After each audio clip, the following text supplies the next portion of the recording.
Did your relationship with G Unit come through the game, or did it start before that? Um, no, I came before that. I've been knew them. You know what I'm saying? I've been knew them from my time in Queens and Hollis, running through Queens and Hollis, Hollis crew. You know, salute Hollis crew, and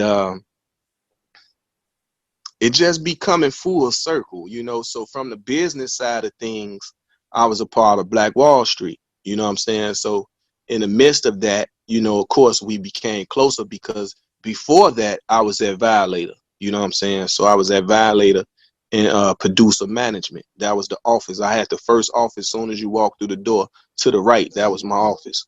And myself and John Monopoly had that job. You know what I'm saying? With of course, Chris Lighty, rest in peace, Chris Lighty and Todd Moskowitz. So I had my own relationship with Chris because Chris had seen me in Georgetown, and I had the store locked down because I was in there shopping. So when I came out, he was waiting out there. He was like, "Damn, who was they didn't shut the store down. We can't get in shopping." So when I came out, he had Dave Lighty with him, his brother. So he was like, "Damn, man." You know, I knew Dave already. You know what I'm saying? So when I came out, he was like, "Damn, man." He was like, "What do you do?" Like he like, "Yo, you be everywhere. I see you everywhere." And I just remember, I just remember smiling, saying, "I live life." You know what I'm saying? Because like that was the truth. Like I don't really know what he wanted me to say. Like, yeah, I'm his kingpin, or I didn't know what, because I don't know how he knew me. You know, all he said was, "Man, I see you everywhere." And he was like, "Man, I see you everywhere. What do you do?" You know what I'm saying? And I'm like, "Shit, I enjoy life." You know what I'm saying? And then I remember shaking Dave's hand, you know what I'm saying? And Dave's like, "Joe, what's up, man?" And he was like, "Damn, this is my brother, you know." And I'm like, "Okay," you know what I'm saying? And then me and B.I. had a limousine company, a transportation company. And Mike Lighty was using our transportation company for the Bravehearts when he was managing the Bravehearts and everything. So, so I was tied into the Lighty family, you know what I'm saying? Like that. But I had my own relationships. Like that's why I say I got my own relationships and people know me on their own. My stuff ain't through nobody and all that. I was speaking to say every day, like when 50 and G Unit used to come up to Violator. So, you know what I'm saying? And 50 had told them, like, man, whatever he got to say, telling Yayo and Banks them, like, listen to him. Like, whatever advice I get him or got to say, whatever, like that. And we was cool, you know what I'm saying, from that point. And then, if I had beat CDs or whatever from Missy, SC, Bryce, Havoc, you know what I'm saying, whoever I had beat CDs from, he'll send them in there to be like, well, if you got some beats for me, make sure I get them. So, you know what I'm saying? And then that was that. So I think at one point, I don't know if it was Yayo or Buck. It probably was one of them, and they went to jail. And I was telling 50, I'm not trying to replace that person, but to put Saigon in the crew in G Unit would have been a good thing.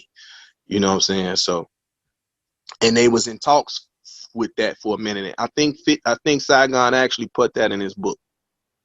That's crazy, man. Because I Mm-hmm. was going to ask you, could you remember the first time that they actually brought 50 up to the Violator offices?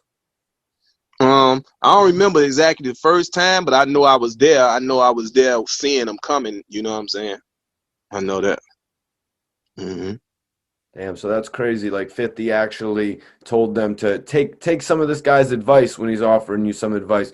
Other producers that were dope from G Unit were Needles, Red Spider as well. A couple Hmm. dope producers. Hmm. But I'm saying the producers that was managed by Violator, Right. which was Havoc, Missy Elliott, Bryce, SC, and then of course we used to slide in Spike and Jamal, which actually done Missy and Elliott, Missy and Monica's record, that dun dun dun dun dun dun dun, So Gone, that So Gone record. So I actually gave them that track, Missy and Monica. So they had did an anniversary. I need my plaque for that shit too. I'm glad we spoke on that. I got a lot of plaques I can get. Busta Rhymes, Busta would be up there. Actually, that's how I met Big Fendi. I met Fendi in Violator. He used to be up there, so I Big met him Sean up there. Fendi. Yeah, that's where I first met him at. And what was the other guy name up there? I want to say Jose, but I don't think it's Jose. It's something, but Ice, the kid Ice, a dude Ice, and he wound up being like a international promoter or something. He was being like a link to bringing artists from here to there, from I think I Violator. remember hearing that name back in the day. Hmm. So, JoJo, were you around? How did you become affiliated with Black Wall Street? Were you around when Game and 50 actually came together? Yeah, this was before that. You know what I'm saying? Actually, my cousin D-Mac is the one that signed Game. You know what I'm saying? So once again, I'm already affiliated with the whole situation, you know, from the beginning. Word. So, could you break it down for me, man? Like, what was it like when Game? I mean, his momentum just had to shoot through the roof when he joined G Unit. Um, yeah, because he was already at Aftermath, you know, and putting the music together. So that was something that Jimmy Iovine and 50 spoke on, you know, to say, hey, he'd be a good fit over there because they basically didn't have nothing, you know, like a young, fresh talent at Interscope over there. You know what I'm saying? So it was like a good idea. Like I was trying to do with Saigon and put him in G Unit. So Right. it ended like a good fix. Saigon was heating up in the street. You know, G Unit was already popping, and he would have been a good fit. He didn't sound like none of them. Because I remember them at Violator didn't want to sign Banks because they were saying Banks and 50 sound alike. And I'm like, y'all crazy. Banks was on fire. You know what I'm saying? 50 had his thing going on, but they didn't sound alike. You know what I'm saying? And it wasn't even so much like they were speaking about the same neighborhood or something. Like Banks was a whole nother style of a rapper. Banks was like a battle rapper, like, you know what I'm saying? Banks' bars was through the roof. 50 was making concept records. You know what I'm saying? So that's how I be knowing, like, a lot of times these companies and stuff, they don't really be knowing what they be doing, man. You know, I don't be understanding. And I just always had an ear for music. So I knew that that was wrong, that they didn't want to sign Banks because of that, thinking he sound too much like 50. I'm like, y'all crazy, you know?